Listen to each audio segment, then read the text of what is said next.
Hey everybody and welcome back. Today we're talking about female incels. Today we're looking at a bunch of stories from r/female dating strategy. This is a subreddit where female incels gather to discuss life. I mean, we got stuff like, if you're scaring them, you're doing something right. Man attempts to lowball his date after getting horrendous advice from Reddit. Queen blocks and deletes in response. By the way, there's like a story of a guy not wanting to spend $80 on the first date. This is why you should never give an ugly man a chance. It's the audacity for me. Hell no. Have you noticed LVM's yawning? Have you noticed that guys yawn? Learn how to ruthlessly block and delete. No one has time for men with communication issues. Also guys, quick note here, I'm actually violating terms of service just by being here because this subreddit is female only, okay? All comments from men will be removed and banned, okay? Do not reply to male trolls. Downvote and report immediately. Well, I imagine this video is gonna have a lot of dislikes then. Okay, so before we start, we gotta define some terms that are commonly used by members of the subreddit, like LVM, HVM, and NVM. Low value male is a term used to describe a man who adds little into your life but doesn't show a lot of good values in your life to truly be in a more serious relationship with. He's not on the level of NVM, negative value male, but still isn't one you'd be wanting to have in your life as anything more than a friend. Basically, kind of like that one guy friend that says TMI when you complain about having your period. To be honest, I think I'd qualify as a low value male because I really don't care about your problems. And obviously, high value male is someone who ticks all of their boxes, agrees with every single thing they ever say. Some characteristics of a high value male would include 76-pack abs because I'm a queen and I deserve it, buys me a private jet on the first date, you know, simple things like that. Anyways, let's get into the stories, okay? If you're scaring them, you're doing something right, okay? I'm in grad school, but this mindset applies to any group setting, like offices, friend groups, and organizations. So my roommate told me the other day that two guys in our class had crushes on me, of course.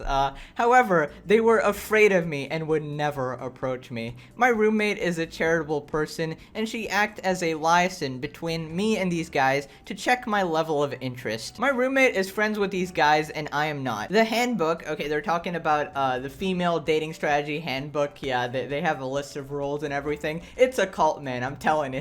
Has comprehensive vetting strategies, and I reread them often because these concepts keep me alert. Prior to female dating strategy, I would be flattered to learn that someone had a crush on me. Yeah, you should be flattered to learn that someone has a crush on you. Now all I feel is disgust that they're comfortable crushing on me, yet they're too afraid to talk to me. Well, is it a crime for a guy to crush on someone from a distance? And assuming this is true, because I find it hard to believe that any individual on the subreddit would have two guys crushing on her, that's gotta be a world record for this subreddit. Maybe he has like social anxiety or something and doesn't want to walk up to you to talk to you, alright? Or maybe, just a thought, you're extremely intimidating considering you already feel disgust from the fact that they're not approaching you. We got this in italics, by the way. Why are they afraid? I don't understand, guys. Why are they afraid of me? It's not like I judge them for looking in my direction. Because they know they have nothing to offer to me. They know that they would merely waste my time. And despite knowing this, they harbor a crush.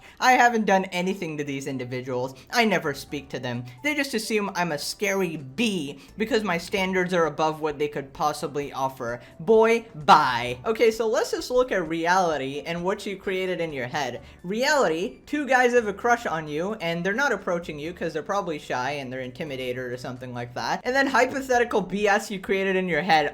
These guys are disgusting. I can't believe they're not approaching me. They probably have nothing to offer to me anyways. Moving on. Okay, this one's my favorite, right? Man attempts to lowball his date after getting horrendous advice from Reddit. Queen blocks and deletes in response. Okay. So this guy's asking Reddit, right? Steakhouse on a first date, question mark. So I need some advice. I don't date that much. In fact, my last date was like 10 years ago. I want to start dating, so I put myself on Tinder. I got a match with a very attractive girl, and I'm excited to meet her. The problem is she picked a steakhouse with $50 to $70 plates to me, and this is a anniversary type place. What are your thoughts and how can I approach this topic? Feel that steakhouses are not a first date type of place. Instead, my idea was a fun brewery type of place with good food. Thanks in advance. Okay, so obviously I'm assuming that the responses he got on Reddit are gonna be like, you don't have an obligation to pay this much for a first date. You gotta weigh it, like, you know, if you really like this girl, then sure, take her to steakhouse. If you don't like her that much, then maybe ask for a cheaper place, or in general, you don't have to really pay that much for a date, okay? So update, thanks for the suggestions. I texted her,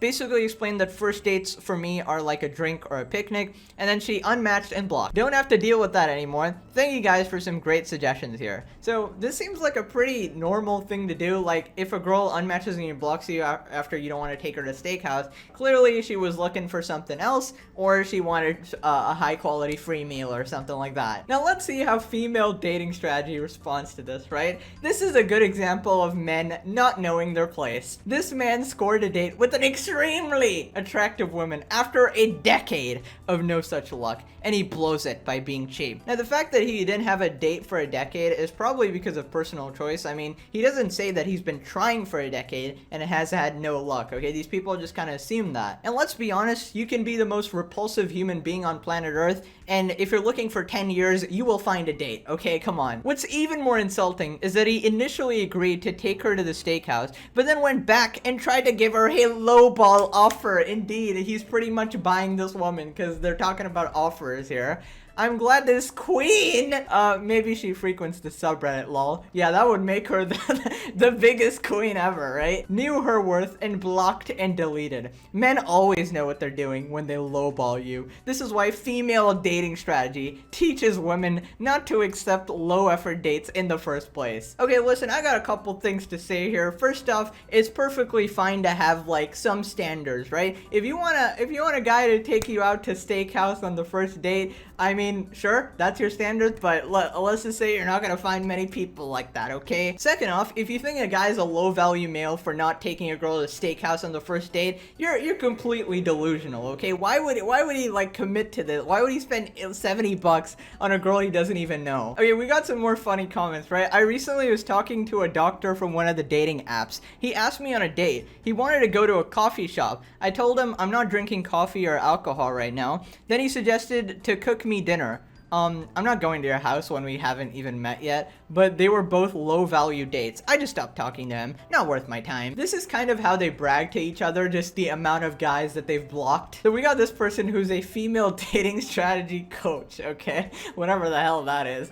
And he's a doctor. Unless he actually is still a resident or worse, a student, he can afford far more than a stupid coffee. A cheap-ass, stingy... So they call guys the ball part, right? I can't say it, but that's what they call all the guys here. But yeah, the logic goes because he's a doctor, he earns a lot of money and the audacity of asking me to a coffee date. He should instead buy me a Lamborghini.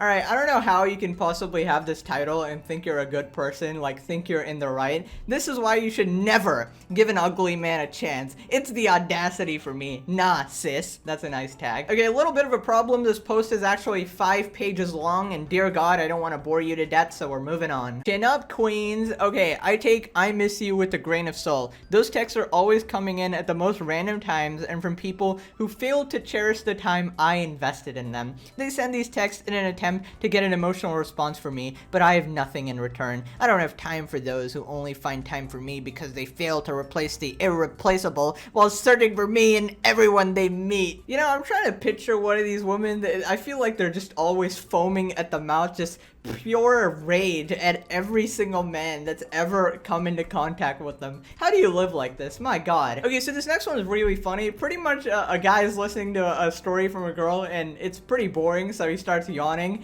and they turn it into a low-value male thing. Have you noticed that low-value males yawn when they're intimidated by a conversation? It's not that I'm boring, but they're intimidated. Ladies, like the title says, have you noticed this behavior in men? I have an ex that used to do this, not necessarily in conversations he had with women, but generally when he didn't seem to have an adequate comeback. My Uber driver tonight did the same thing. It's your Uber driver. They don't care, bro. They're just trying to go home and you're talking to them. While forcing me to be part of a conversation I was trying to not engage in, And I think this is something low-value males do when they're intimidated by the conversation and trying to stall and think of an answer, or to imply that the conversation is boring them. Have you noticed this behavior in the wild? Yeah, so the environment is referred to as the wild because, you know, men are animals. But yeah, I love how basically this story is you trying to talk to your Uber driver, them getting really bored and yawning, and you come on this Reddit, low value male,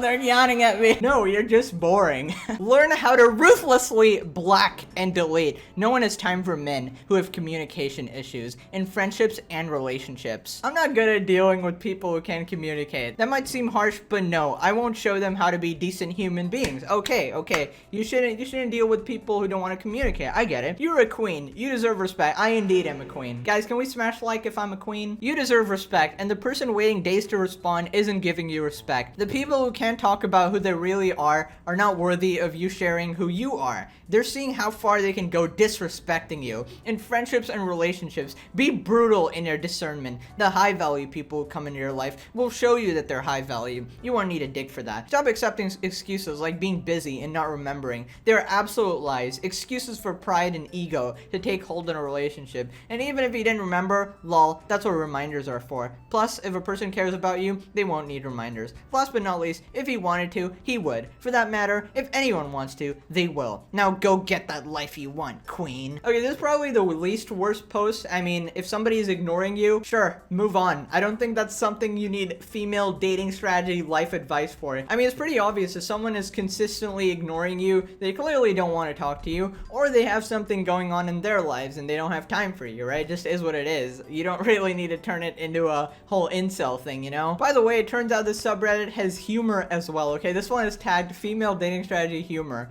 How I sleep at night knowing that no man is cheating on me, lying, hiding things, scheming for ways to undermine me, get my money, drooling over Insta pics of another woman, and watching the pee-pee, and dragging me to his buddies. That's right, guys. I sleep very, very peacefully, even though I come on the subreddit every single day complaining about the men in my life. Now, some of their posts are just completely blatant lies, like, and somehow they're, like, properly upvoted and people actually believe this. Like, we got Emily here saying, I met this dude on Tinder and asked what his last name was, and he told me and then replied, oh, you doing a little background check? You might just find out I'm a murderer. Just ignore that kissing emoji. Okay, so that was a good sense of humor. Well, I googled him and he was actually a murderer. So you're telling me you were on Tinder and you matched with a murderer, just casually, who admitted they are a murderer, and who you googled online and somehow they're a murderer. Now there's like a 99.95% chance you're lying. You expect me to believe you ran into a murderer on Tinder, really? I've got a boyfriend line doesn't work anymore. You gotta go with, I'm looking for a man to pay all my bills. Works like a charm, because yeah, men are all broke, I guess. I don't know. I feel like this whole subreddit is just not a healthy thing to engage in. I'm assuming that all these women had someone that wronged them in their life before, and that's how anyone becomes an incel in the first place. But instead of letting that one moment define you and the rest of your life, you know, you spend hating this whole group of people, how about you just kind of move on with the situation, accept that you met someone who was singularly bad and not apply that to everybody else in that species, you know? Anyways, hope you guys enjoyed. Smash like if you did, subscribe, bye bye.